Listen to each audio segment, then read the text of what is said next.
வணக்கம். ராமனுக்கு பிரம்மஹத்தி தோஷம் பிடித்தது எப்படி?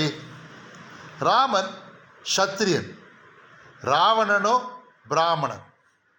ஆம், பிரம்மனின் மைந்தர் புலஸ்தியர், புலஸ்திய முனிவரின் மைந்தர் விஜ்ரவசு, விஜ்ரவசுக்கும் கைகசிக்கும் பிறந்தவர்கள்தான் ராவணன், கும்பகர்ணன், வீடணன் மற்றும் சூர்பனகை. அந்த ராவணனை போரிலே வதம் செய்தார் ஸ்ரீராமன். அந்த பிரம்மஹத்தி தோஷம் நீங்கத்தான் அவர் ராமேஸ்வரம் வந்து மணலால் சீதையை லிங்கம் பிடிக்க சொல்லி அந்த மணல் லிங்கத்துக்கு பூஜை செய்தார். அதுவே ராமலிங்கம். அந்த தலமே புண்ணிய தலமாகிய ராமேஸ்வரம் என்று இன்றும் போற்றப்படுகிறது. ராமேஸ்வரம் புண்ணிய தலம் என்பது